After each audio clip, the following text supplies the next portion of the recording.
In August 2008, after a 7-year delay, NIST, the government agency charged with investigating the World Trade Center collapses, released the draft of their final report on the collapse of World Trade Center Building 7 for public comment. In that report, they claimed that the time for the building to fall the first 18 stories, that's the part of the collapse visible on many videos, was 40% longer than it would have taken had it been in freefall. I responded with a video posted on YouTube called WTC7 in Freefall, in which I showed that for approximately 2.5 seconds, Building 7 fell at a rate indistinguishable from freefall. Furthermore, in that video I showed that NIST's methodology was not a valid way to analyze the true motion of the building. NIST's measurement was not just wrong, it was fraudulent. Then on August 26th, NIST staged a technical briefing in which engineers and others with technical credentials could pose questions.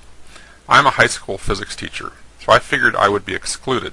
However, I went ahead and registered, citing my membership in the American Association of Physics Teachers as my professional affiliation. By the way, I am not speaking for AAPT. That was just my passport into the briefing. To my surprise, my credentials were accepted and I was able to pose a question. Here's a little of how it went. Our next question comes from David Chandler of the American Association of Physics Teachers. Any number of competent measurements using a variety of methods indicate the northwest corner of WTC7 fell with an acceleration within a few percent of the acceleration of gravity. Yet your report contradicts this, claiming 40% slower than freefall based on a single data point. How can such a publicly visible, easily measurable quantity be set aside? Can you repeat the question, please? Sure. Any number of measurements using a variety of methods indicate the northwest corner of WTC7 fell with an acceleration within a few percent of the acceleration of gravity. Yet the report contradicts this, claiming 40% slower than the freefall based on a single data point. Well, first of all, gravity is the loading function that applies to the structure, applies to every body, all bodies on this particular on this planet, not just in ground zero. Whoa! I'm used to responses like that on a physics exam when a student hasn't even bothered to open the book. But this is NIST speaking, so let's continue. The analysis showed there's a difference in time between a free fall time. A free fall time would be an object that has no structural components below it. And if you look at the analysis of the video, it shows that the time it takes for the 17 for the roof line of the video to collapse down the 17 floors that you can actually see in the video, below which you can't see anything in the video, is about 3.9 seconds.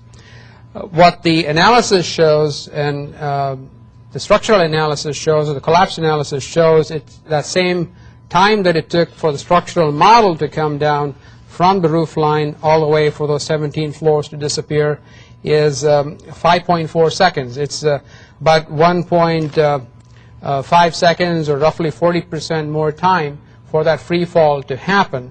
And that is not at all unusual, because there was structural resistance that was provided in this particular case, and you had a sequence of structural failures that had to take place, and where everything was not instantaneous.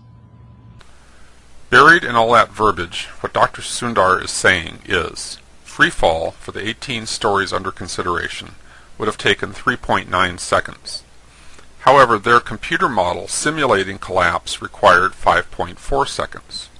The slower collapse time was to be expected, since there was structure supporting the building as it fell, slowing the fall, that there was a progression of failures that had to take place, and that these were not instantaneous. All of this makes sense as long as you don't look at the evidence. The evidence shows that free fall actually occurred, but since their computer modeling could not come up with a scenario that would allow for free fall, they had to declare free fall out of bounds and try to cover up the evidence. The problem is, unlike the columns and girders buried deep inside the building, the motion of the building is right out in plain view. Since their model predicted 5.4 seconds for the 18-story collapse, they dutifully conjured up a 5.4 second measurement to match. They had to stretch themselves to do it, but they did it. They found the disappearance time, then they went out of their way to pick an artificially early start time, exactly 5.4 seconds earlier. This they compared with freefall time. This next question comes from Dr. Stephen Jones.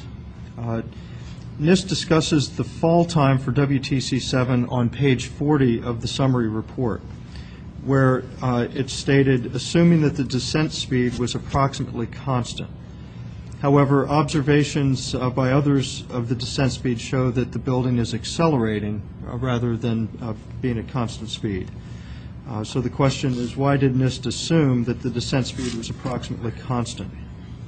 Stephen Jones was calling attention to the obviously erroneous claim on page 40 of the draft report that stated that the building descended at constant speed. I'm sure constant speed was a simple misstatement. The correct response should have been, whoops, we'll fix that. But no, here's how they handled that question. Force of gravity obviously is the acceleration of gravity is what's at the driving force, and our calculation was based on the amount of time from the top of the parapet to fall till it disappeared from view between the two buildings seen in the video.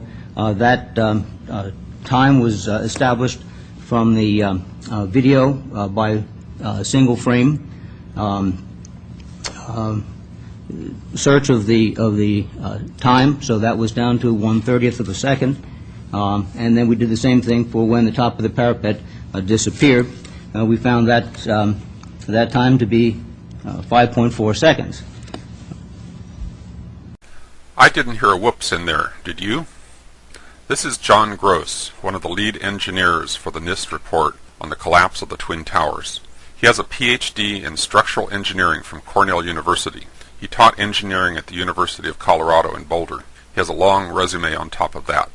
Don't you think he probably knows the difference between speed and acceleration? Don't you think he could explain it with perfect clarity if he wasn't so preoccupied trying to cover his tracks? Don't you find it interesting that the 5.4 seconds he measured for the collapse time just happens to exactly match the theoretical prediction of their model? That kind of precision is incredibly rare when modeling real-world events. Incredible is the right word. It's not credible. This measurement has all the characteristics of what we call dry labbing, manipulating the data to fit a predetermined outcome. It's an ethics violation in science on a par with plagiarism. Any engineers engaging in this kind of sleight of hand should lose their licenses. The larger implication, of course, is dry labbing in this kind of investigation would constitute a criminal cover-up. After another round of quibbling, someone had to step in and bail out poor John. Can you clarify that? I think it's something that we need to clarify and correct in the final version of the report. Okay. That was August. This is November. The final version of the NIST WTC7 report just came out, and guess what? We have a revised analysis of the building collapse rate. Constant speed is out. Constant acceleration is out. Instead, we have 3 phases of collapse, with a whopping 2.25 seconds of absolute freefall. The irrelevant 5.4 seconds is still defended in the wording, but it plays no apparent role other than CYA for John Gross and Associates. So freefall is hereby official dogma. How are they going to handle all the ramifications of that inconvenient fact? Read on. It says, the 3 stages of collapse progression described above are consistent with the results of the global collapse analysis discussed in Chapter 12 of NIST's NC Star 1-9. That's it. Freefall went from an impossibility that required backflips in logic to obfuscate to a simple fact to be measured, then declared consistent with their fire-induced collapse hypothesis. Apparently they have now decided that freefall is okay as long as it is seen as a part of a longer stretch of time that covers the required 5.4 seconds.